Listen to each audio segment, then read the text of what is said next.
Once upon a time on the sunny island of Okinawa, there lived a curious traveler named Emma. She had journeyed far to learn the secret of the island's centenarians, people who thrived past 100 years with cheerful hearts and steady steps. As Emma wandered past pastel houses and turquoise bays, she noticed something in every face, a gentle glow of purpose. She asked herself, "What makes them so alive, day after day?" Little did she know that her answer would come not in a grand revelation, but in simple truths woven into daily life. One early morning, Emma met Mr. Sato, a spry man of 103, bending tenderly over his small garden of sweet potatoes and hibiscus. He hummed a song as he worked, pausing to offer Emma a bright red blossom. "How do you stay so active?" she asked. Mr. Sato laughed, eyes twinkling. "I wake up each day for my Ikigai," he said. Emma frowned. "Ikigai?" he nodded. "Your reason for living, the joy you find in small moments, a treasure." With that, Emma's journey to understand Ikigai truly began. As Emma strolled through town, she observed neighbors gathering for Tai Chi at sunrise. Slow, graceful movements under coral skies. "Why do you rise so early?"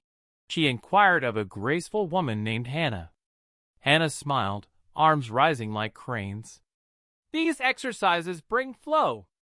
When I move with focus, I forget time.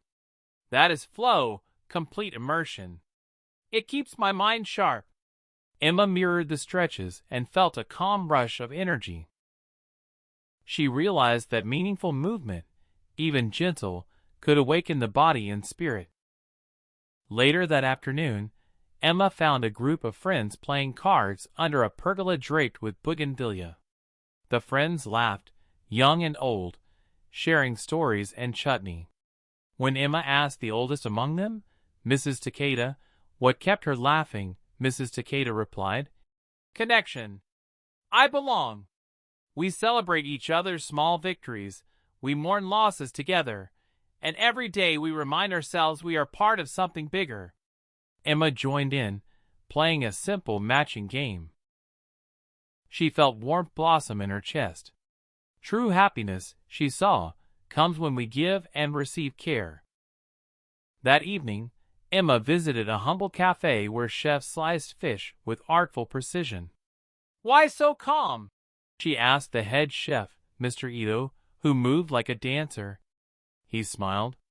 "This is my Ikigai, crafting flavor, caring for each slice. When I work with love, I taste joy." Emma tasted the fresh sashimi, smooth and bright. She realized that approaching work, no matter how small, with attention and devotion transforms routine into delight. The next morning, Emma rose before dawn to join villagers gathering driftwood for a community bonfire. She watched elders carve designs, children played tag, and young adults told stories by torchlight. She asked one elder, Mrs. Nakamura, why the festival mattered. "It reminds us we shared history and hope," she said. "By honoring the past and building together, we find purpose." Emma felt unity ripple through the crowd. She understood that rituals, simple gatherings, bind hearts and feed the spirit. As days passed, Emma learned that Ikigai lies at the intersection of what you love, what you are good at, what the world needs, and what you can be paid for. She pictured a Venn diagram, passion, mission, vocation, and profession overlapping in a bright center. She began to map her own circles. She loved storytelling, she was good at listening, the world needed encouragement, and she could earn from writing. Emma's face lit up at the thought of blending all four. One afternoon, Emma volunteered at a small pottery workshop, helping shape clay vases. The potter, Mr. Fujimoto, guided her hand. "Feel the clay, respond to its softness. You give it shape, it gives you calm." Emma felt the wheel spin under gentle pressure, and with each turn, her mind quieted. She realized that creative acts, even unskilled ones, bring flow and a sense of achievement. She vowed to let her own creativity flourish daily. In the evenings, Emma sat by the sea, watching fireflies dance among reeds. She reflected on 4 practical rules she had learned. Stay active, take it slow, don't fill your stomach, surround yourself with good friends. She practiced Harahachi Biyu, eating until she was 80% full, by savoring each bite of grilled fish and rice. Her body felt light, and her mind clear.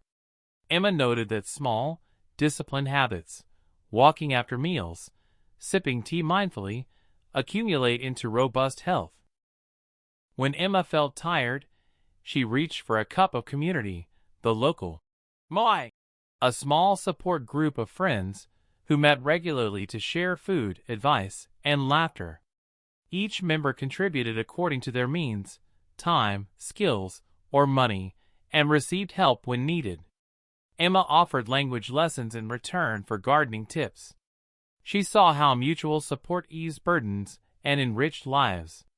In this circle, she understood that Ikigai thrives on cooperation. One morning, Emma accompanied Mr. Sato on his daily walk. He moved slowly but with purpose, greeting every passerby. "Why do you stop for everyone?" she asked. "Because every person counts." Emma realized that kindness, given freely, returns to us in friendship and goodwill. Small acts, a smile, a bow, strengthen community and fuel our own happiness. On her last day, Emma climbed a gentle hill to watch the sunrise. She thought of Ikigai as both a compass and a candle, guiding our direction and lighting our path.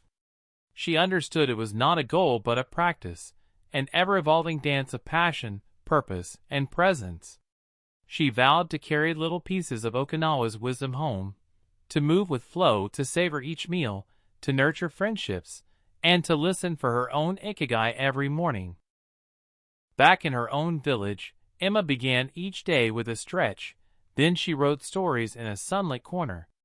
She joined a local walking group, shared homemade jam with neighbors, and learned someone's name before passing by. At work, she approached tasks with calm focus, celebrating small wins. In evenings, she met friends for tea, discussing dreams and fears. Emma felt a steady joy that came from living with purpose. And so, Emma's life transformed, one simple habit at a time, into a journey of Ikigai. She learned that true happiness does not come from grand achievements, but from the daily choices we make, to move, to connect, to create, and to give. In finding her reason to wake each morning, Emma discovered the real secret to a long, happy life.